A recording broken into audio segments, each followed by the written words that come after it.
Good evening and welcome to Crossroads. It's possible that in the very near future you will no longer have the freedom to choose what kind of car you want to drive, and this change might cost you more than even just the freedom of choice. The Biden administration has been pushing people to switch from traditional fossil-fueled vehicles to electric vehicles, regardless of whether people actually want to make that change. Back in 2021, Biden introduced new emission standards in a push to make 50% of passenger cars in the U.S. electric by 2030. That means they're finding ways to make you switch. And it's possible people might just have to, whether they want to do it or not. Watch. Folks, the rest of the world is moving ahead. We've just got to step up. Government, labor, and industry working together, which you're seeing here today. We have a playbook and it's going to work. Today, I'm announcing steps we're taking to set a new pace for electric vehicles. Importantly, we have announcements today from automakers representing nearly the entire auto industry market who have positioned around the ambition of 40 to 50% of all vehicles sold by 2030 in America being electric. You know, that's why today I'm signing an executive order setting out a target of 50% of all passenger vehicles sold by 2030 will be electric and set into motion an all-out effort. And then earlier this year, the White House announced that the Environmental Protection Agency, the EPA, they proposed even more aggressive rules in their push for electric vehicles. They said that these new proposed federal vehicle emission standards will accelerate the ongoing transition to a clean vehicle future and tackle the climate crisis. It added that the proposed standards would improve air quality for communities across the nation, especially communities that have borne the burden of polluted air. Now, if these rules go as planned, 67% of new cars could be electric by 2032, according to White House projections at least. They said this: EPA estimates that by 2032, if finalized, the proposed rules could result in electrification of 67% of new sedans, crossovers, SUVs, and light trucks, 50% of new vocational vehicles such as buses and garbage trucks, 35% of new short-haul freight tractors, and 25% of new long-haul freight tractors. Now, some government proposals even aim to remove the option of purchasing a traditional vehicle altogether. The biggest one, where might these be, you might ask? Well, you might guess it, in California. Of all the simultaneous crises that we face as a state, and I would argue as a nation, and for that matter, from a global perspective, none is more impactful, none is more forceful than the issue of the climate crisis. And that's exactly what we're advancing here today, is a strategy to address that crisis head on, to be as bold as the problem is big. And we'll do that by setting forth a goal, firm goal, that by 2035, in the next 15 years, we will eliminate in the state of California the sales of internal combustion engines. We will move forward to green and decarbonize our vehicle fleet here in the state of California. Governor Gavin Newsom, he announced this highly ambitious plan in 2020 to have 100%, all of them, car sales be zero emission by 2035. Again, all cars. And this is not just some talk they're having about it. Newsom actually issued an executive order on this. And then in August of 2022, the California Air Resources Board implemented the Advanced Clean Cars 2 rule, which codifies Newsom's plan. They established a year-by-year roadmap to realize their goal of 100%, every single one of them, of new cars and light trucks sold in California being zero-emission vehicles. And it's a big goal, of course. Electric vehicles made up just 5.8% of all new car sales in the U.S. last year. Electric vehicles on average still cost much more money than the traditional car.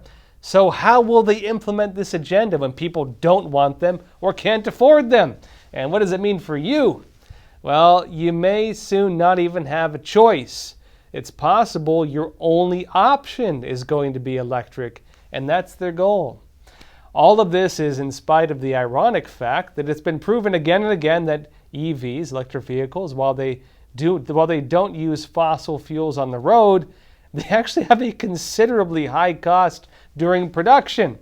Studies show that the EVs take just as much, if not more, oil to produce as traditional vehicles, for example.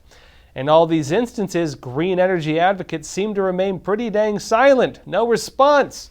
It seems like those impacts on the environment are acceptable impacts.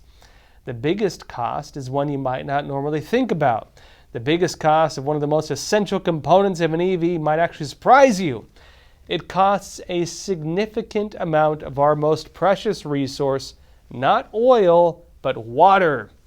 When mining for the elements that are needed to produce the parts for electric vehicles like lithium, the mining processes actually use up and totally pollute the surrounding water in the land nearby. Now, the process is called dewatering, and it can actually have a huge impact on the areas around the mines. In the United States, this is notably already occurring in some areas like Lander County, Nevada, at the Cortez mine complex. Now, the site is expanding and could have a growing negative impact on the local water supply.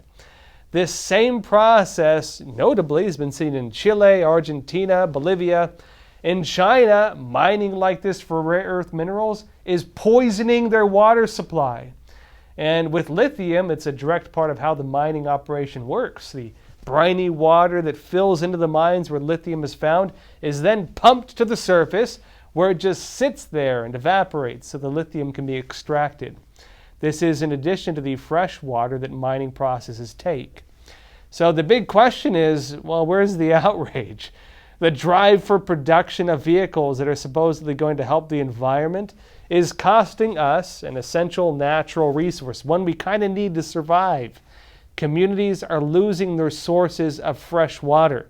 Now, personally, I'd take safe drinking water over an electric vehicle. And while you could argue that we're not currently destroying all of our water supplies, think about the impact if every person with a car was forced to go electric. We're talking damage right now with like just over 5% of vehicles. What about when they need to replace those batteries, which, by the way, start to fade after about maybe 5 or 6 years? Well, folks, that's all for YouTube. For the rest of the episode, come join us on Epoch TV. 25 cents a week. Big sale going on right now. Come join us. Come breathe the fresh air of freedom and escape censorship for 25 cents.